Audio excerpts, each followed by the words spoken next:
Hey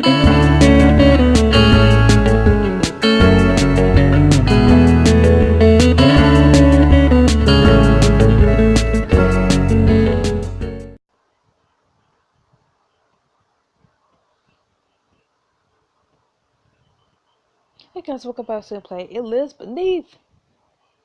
Chapter 6. New friends, new info, and new leads. It's time to make your move on the occult. Occult? What? On the cult.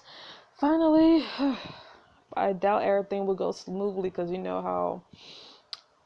how these stories be going.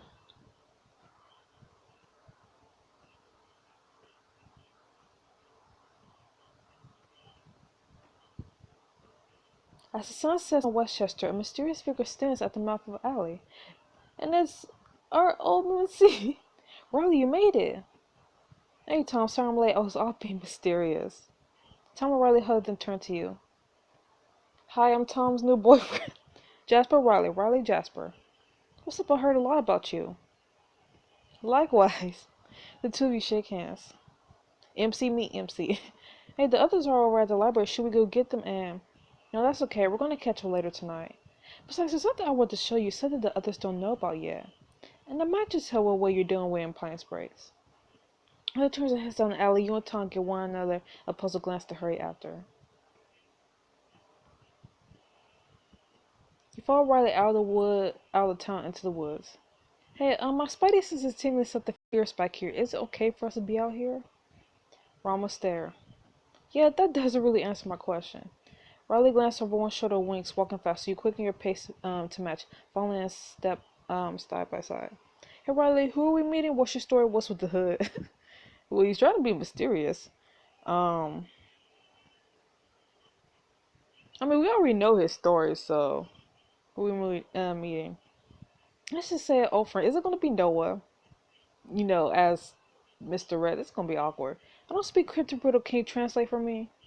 Not really. It's honestly faster to just show you. I will say this. Try not to freak out. Oh no, it's going to be Mr. Red.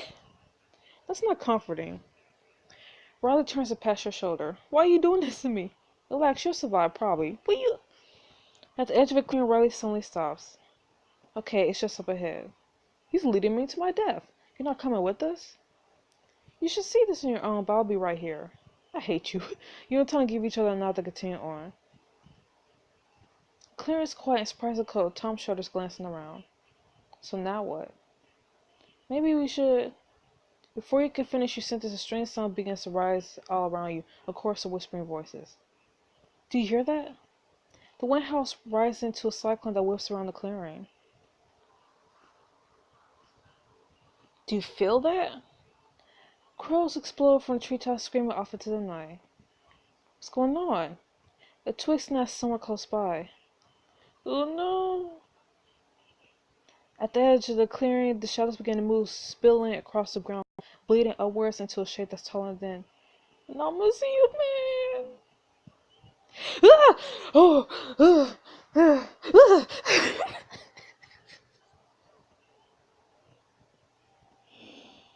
I expected, but that's still scary.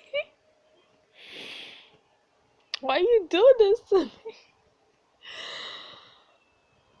Oh my goodness. Whew. Okay. Friends. Whew. It lives beneath. It lives beneath. It lives beneath. It lives beneath. It lives beneath. It lives beneath. It lives beneath. Chapter 6. All hands on deck. Your heart pounds as a shadowy creature moves towards you, floating above the clearing. Holy crap! What's that thing? Riley, I'm gonna kill you! Friends! He told us not to be scared. I'm not scared. You instantly put armor in front of Tom, but hold your ground as the creature approaches. I'm not afraid of you. Afraid? The creature draws closer, head cocking curiously. Easy now. I don't think it wants to hurt us. You're right. Riley, I hate you. Why are you bringing me down this nightmare again? Riley steps out of the woods, hands in pockets, walking towards you. He doesn't want to hurt you or anyone, not anymore. Riley strides past you and utters the creature, looking you in the eye. Why don't you tell him your name? Name. The creature passed itself as if looking for a lost pin. Come on, think really hard. I know you know it. The creature looks as short as a code that suddenly straightens. You remember now? Yes. Riley steps aside and the creature floats forward. My name is Noah. Tom, did you know about this, Riley? What's going on? Tom. I know Noah had become something, but I just thought that meant, dead or basically dead. I didn't know it was just out here and still in there. No one does except me, and now you. This is unbelievable. Jasper, you don't think that thing in the lake? I don't think it's the ghost of a dead high schooler. But it might still be a person, and if they're anything like Noah, some of that person might still be in there. Maybe we could talk to it, we could get through to whatever's underneath. Hey, not to rain on the parade, but a word from the wise, talking to the monster didn't go so well for me the first time. Don't rush him blindly. True, before we talk to it, we have to figure out why it's drawing people and convince it to stop long enough to listen to us. How do we do that? I'm open to suggestions. By way of answer, Noah swirls a cloud through the air and a dark rectangular shape materializes in the gust of black smoke. Huh. What's this, some kind of spooky encyclopedia? No, did you take this from Chorus? Noah nods happily, then pushes the book towards Tom. Here for you, help. Tom tentatively takes the book and begins flipping through pages. What does it say?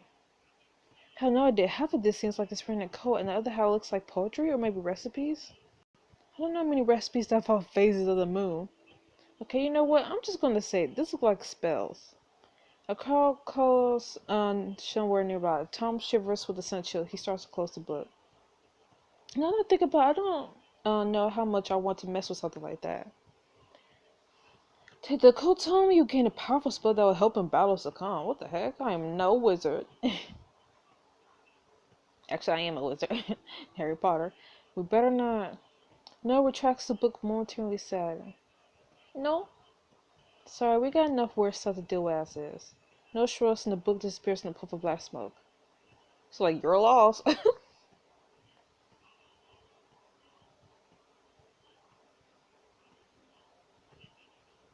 Tom checks the time on his phone. Hey, it's getting pretty late. We should probably head back. You leaving? I'll be back again soon. Just hang in there a little while longer. Riley holds out open hand, no reaches for it, but his own hand passes straight through. No, what you did is hard to forgive, but that doesn't mean you deserve to be trapped like this. It's true. It's really true. We'll figure this out somehow. No stares at his hands. Somehow. Riley turns to you and Tom. Tom, promise me you won't say anything to the others. Why not? They're not ready. They won't understand. They still blame him for what happened, and they have every right to. But old grudges are what started all this in the first place. The only way it can end is forgiveness. True. As night falls, you and Tom part ways with Noah and Riley, then make your way back to the car.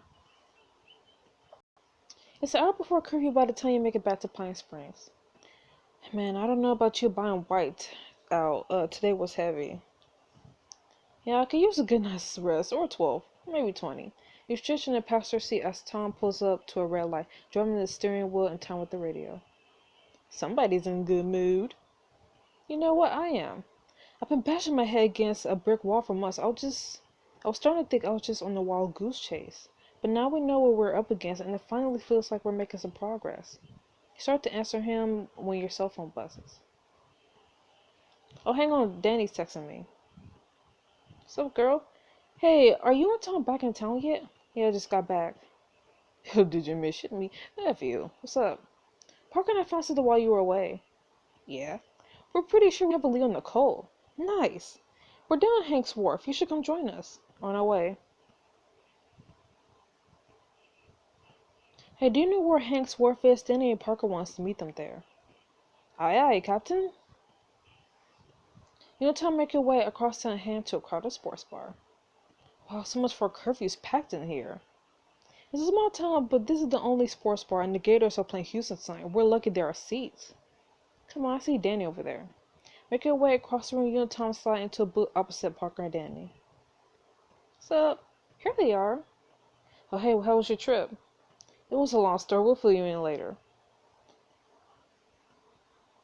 So what's up, you guys? Found something?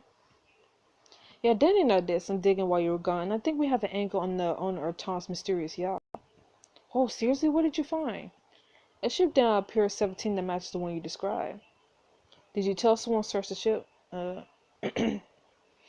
want to sneak aboard, but someone won't let me.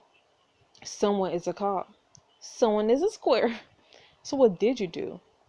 Well, we know the coasters had their boat out that night you saw on the lake, but there are certain things they would have had to do first. Right? Even cultists had to kick the tires of where the boat version is.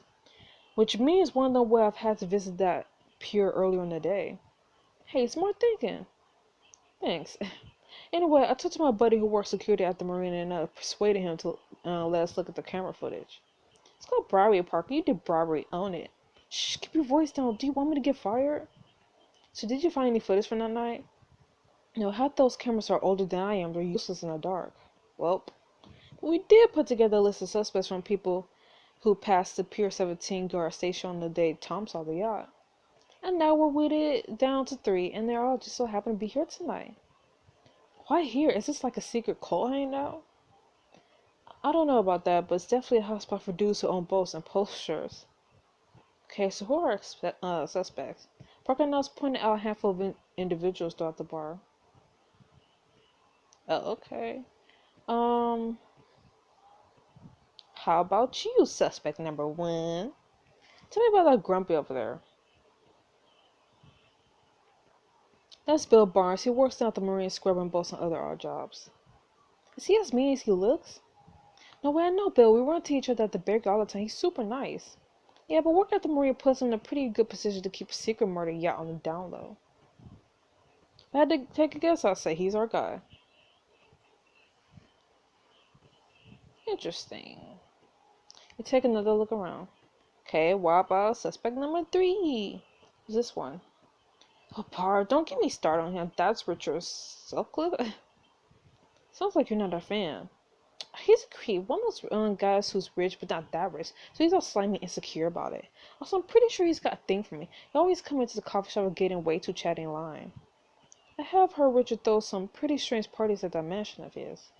Okay, he's invited me to one, some art auction thing happening tomorrow. Tried to convince me to come sell some of my photos. As if I'd ever be caught dead hogging my work at some bougie cocktail party for 1%ers. If you want my opinion, Richard is definitely our guy. I mean, is that it? A gut feeling? That's not exactly solid evidence. I don't know about Richard, but gut feelings shouldn't be discounted. Sometimes they tell you where to start looking. True. Good point. Taking a look around. And last but not least, our suspect number 2. Tell me about that one. That's Jen Liu. She's assistant DA at Everett County, but I don't really think she's the cult type. Right, because how could someone who works for the law ever be bad? It's not white men. It's just Jen is so busy. One time I saw her take a deposition on the phone on a treadmill while doing her makeup. Sounds like the kind of person who could be useful to a cult, especially when it comes to making murders disappear. Personally, I think it's her. Noted. So Jasper, who do you think it is? All of them. I mean, it could be all of them. Honestly, I feel like he might be. But what if they're all on it? I don't know. I'm gonna just say all of them. For all we know, they're all cultists. Totally. That might be true, but doesn't really give us much to work with. We have to start somewhere. I say Richard. He's a pretty rich creep who holds weird parties in a remote mansion. That's not cultist material. I don't know what is. Yeah, I think I'm starting to side with Danny on this one. Okay, but we need proof before we do anything hasty. Danny, you should go fill him out. I should what? Let me go talk to him. I mean, I can't stand that guy. Yeah, but he likes you, which gives you an advantage.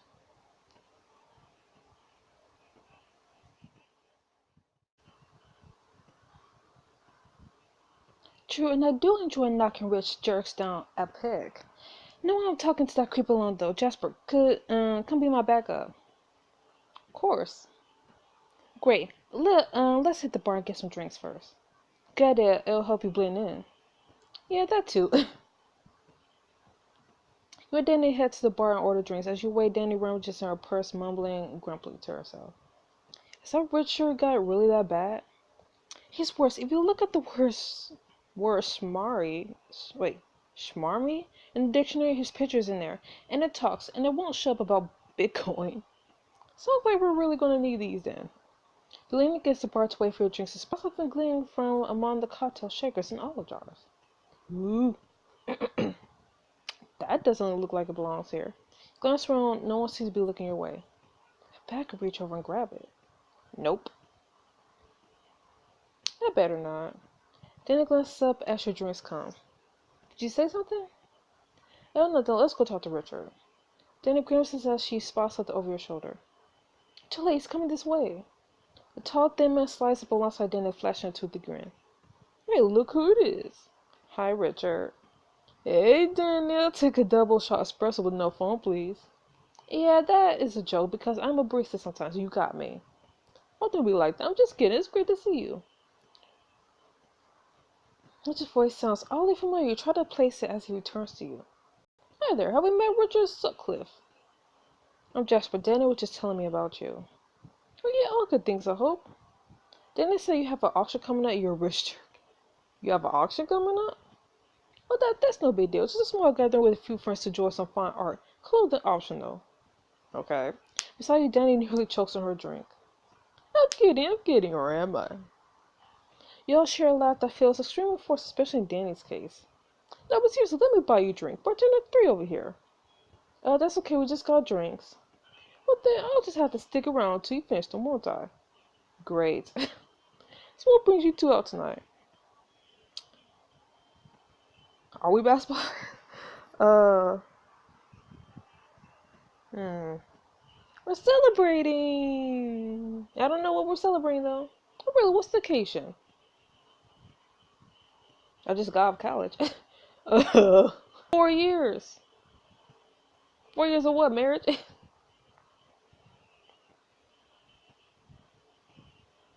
Since what? Since first photo. It's been 4 years since I saw my first photo. Hey, that's great. Congratulations. I wish you said something. I got a bottle of vintage champagne on the yacht.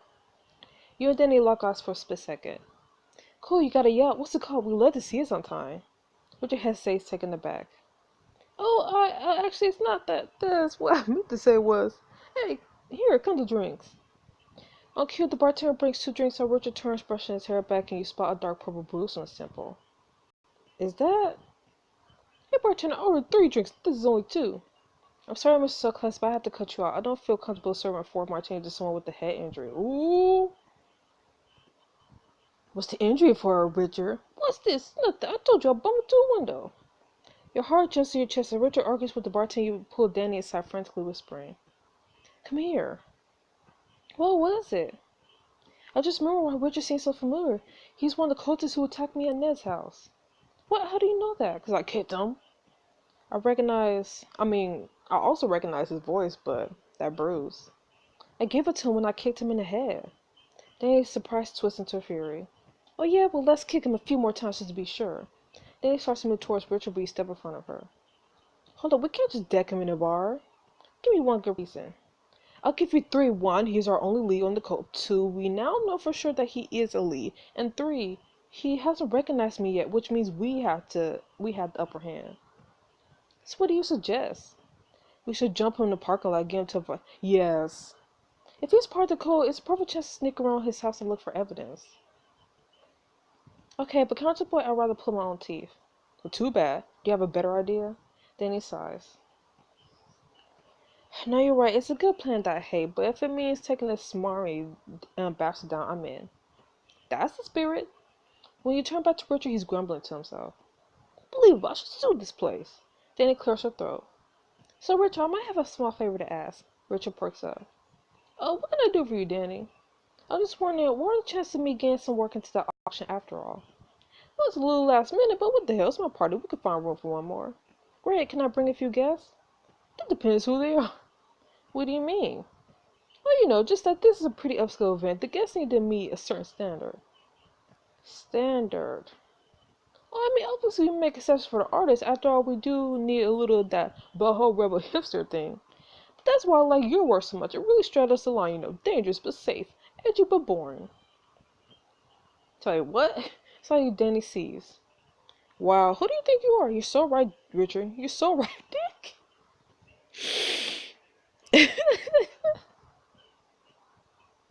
I have to say that. Richard's eyes narrow, but he maintains a smile. I'm glad you agree, but it's Richard, actually. Huh? Really? Have you considered going by Dick? Because you really seem like a dick to me. And haven't people said that usually people named Richard go by Dick as like their nickname? And I don't know why, because what does Dick have to do with Richard? I don't know. So you Danny takes a sip of her drink to hide a smirk. Hey. Richard focuses his attention fully on you, expression souring. I'm sorry, who are you again? Do I know you? I know Jasper's new here. No, I do recognize you. No, you don't. You're that bastard Arthur's grandkid. Oh, yeah, totally. And what about it? What you gonna do? Richard ignores your question, pointing a finger in your face. Listen, you tell that little hooligan brother you'll stay away. You're Robbie's father? I'm about to say son.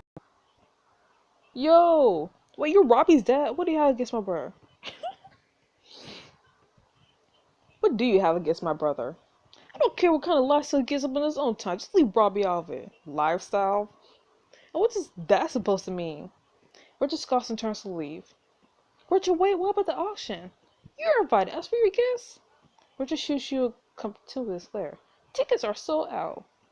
Richard storms off, leaving you and Danny alone at the bar. Welp. Film you head back to the table, rejoin Tom and Parker. So what's the verdict? Oh, Richard's definitely part of the call. Yeah, that's great. It really maybe we could get into the art auction Danny mentioned, and the ship has already sailed and sunk. Danny thumps her elbow on the table, angrily massaging her forehead. Damn it, we have to get into that house. If anybody would be stupid enough to leave secret coastal line around, it's Richard. I just have to accept his invitation and go by myself. Yeah, not happening. I wasn't aware I needed your permission. You don't, but you're going to have a hard time investigating if you're by yourself and Richard's watching you the whole time. And if anything happens and you're in there alone, look, I know it's not ideal, but what other choice do we have? We could break in. I don't know, man. I'm just spitballing. We will make it past along. I took a noise complaint at Richard's place a few months ago. The security there is crazy tight. Table lapsed into silence. Don't suppose anyone's got a rich or popular friend who's also nice enough to get tickets for 3 total randos? Maybe Imogen? I feel like Imogen. An idea pops to your head. Actually, maybe we do. Imogen! In the morning, you jump out of bed feeling energized and start getting ready. Elliot rolls over, grumbling sleepily. Hey, little bro. Keep it down. Sorry. Where are you going away? It's like 8:30. You know what they say about the early bird. Elliot blinks at you with sleepy skepticism. It gets the worm? Elliot grumbles and rolls back over. You pull out your phone, text Imogen. Good morning. Hello, what's up? I was wondering if you felt like hanging out this morning. Also, I could use your help with something. I'd love to. Come over whenever. Though, full disclosure, I'm not totally awake yet. Give me like an hour. Or you can surprise me with breakfast. I feel. It's not surprising you're the one who suggested. Suggest what? I don't know what you're talking about. LOL. Cute. Hey, look, cute friends. Let's stop by the bakery and head to Images early. It'll give you a chance to spend extra time together. Nothing goes with sweet talk like pastries. If this was Tom, I would have said hell to yeah. But since this isn't Tom, hell to the no. Hey, goodness, I don't have to leave yet. All the more time to spend with my awesome little brother.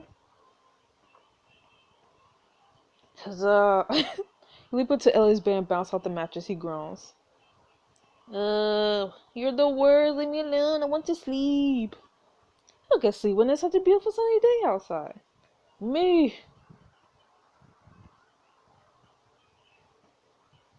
An hour or so later, you make your way over to Imogen's to find her lounging by the pool on her phone. She glances up, smiling. Good morning. It is now. You take a seat near Imogen. She lays her phone on the arm of her chair and gives you her full attention. So what's up? You say you needed something? We don't have to rush straight to that. I mostly just want an excuse to come visit. Well, I thought I should check up on you after what happened. Imogen smiles, eyes swelling with tears. Oh, thank you, but you didn't have to. I'm okay. She blinks rapidly, lifts her face to keep the tears from messing up her eyeliner. Oh, who am I? I'm a mess. Imogen bites back a sob, leaning and placing a gentle hand on her shoulder. Yeah, it's okay.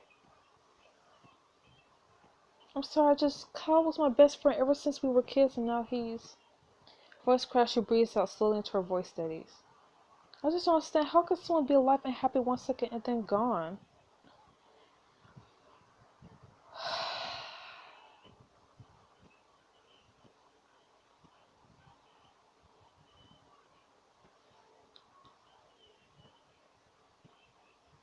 I really don't know what to say. Ugh. Imogen blinks away tears, nodding rapidly. I know, that's why I've been saying nothing they told me adds up. Did you find some kind of proof? Just please, if you know something.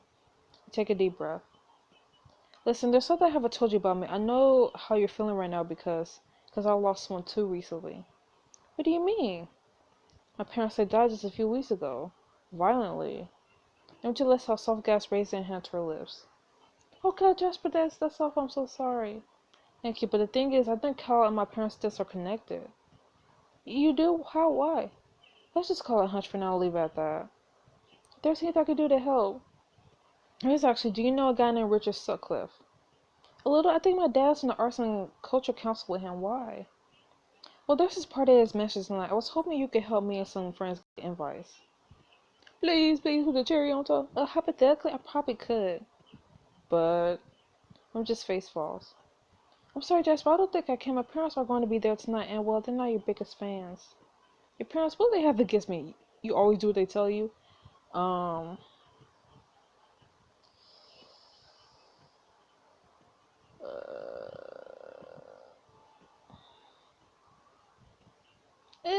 as a matter of fact, I don't.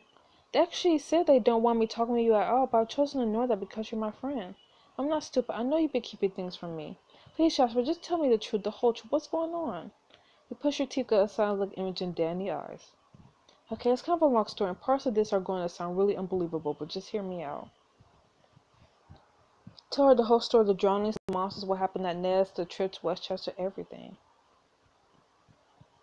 At first she seemed skeptical, but by the time you're done, she looked just stunned.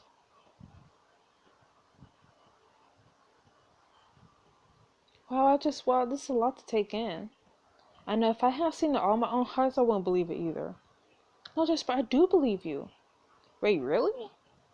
Of course, why would you lie about something like this? Besides, I knew there was something fishy about what happened to Kyle. So you help us get into the auction? Sure, I should be able to pin some tickets from that with decence, but they're always happy for an excuse to say in. But why do you actually need them? What does the art auction have to do with all of that? You know that I meant your real Silklet is part of it. He's one of the people who murdered Ned and attacked me. Oh my God, you have to go to the police. Yeah, I tried. We already tried that. Besides, we don't know who else is involved. Anyone could be in on it. But then we have to tell my parents. My dad's a lawyer. He'll know it too. And I think your parents might be involved. We can't rule out anyone. I mean, we don't know for sure. What do you mean? Exactly why I said anyone could be involved.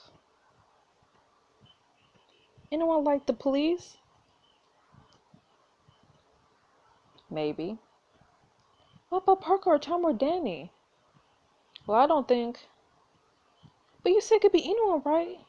Imogen rises to her feet, voice increasingly frantic. So why not them, or my parents, or me? Wait, what? I don't understand why you're getting so upset. I thought you said you believed me. Imogen lifts her gaze skyward, taking a deep breath to compose herself. Then she lowers her eyes back to expression angry. Look, maybe to you Pine Springs is just yogos and snooty rich folks. This is my life, my neighbors, my friends, my family. You can't just go around hurling accusations about people you barely know. You get to your feet. Imogen, please, I'm just trying to... She steps away, eyes welling with angry tears. So I don't want to hear another word. I need to process this. Please, just go. I know this is a lot to handle, but we need your help now. The auction's tonight. Someone else could die at any... I said get out. Well.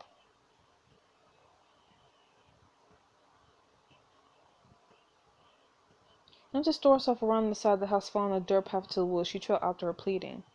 Imogen, wait. I said go away. You're quickening your pace to match hers, but Imogen takes off running. You soon lose sight of her huffing and puffing breath. Gotta be kidding me.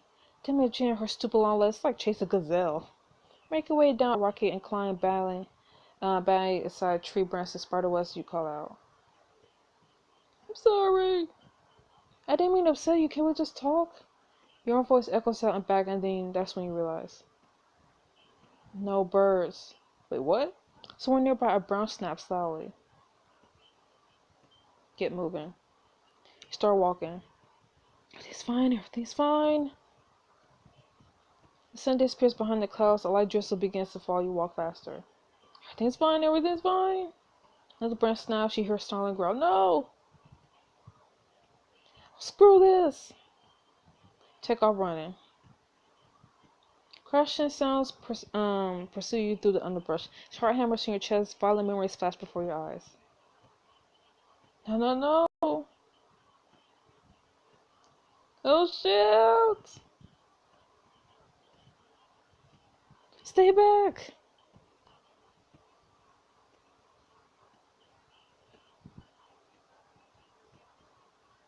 Get away from me! Monster snarls and snapping limbs surround you. Also, your foot slips on a wet root. Whoa! Slam to the ground, tumbling over to your back. A shoddy form rises in the mist above you and lets out an inhuman scream. No! Ah! Not again! It lives beneath. It lives beneath. Let's get this chapter summary. Now we know who's the cultist.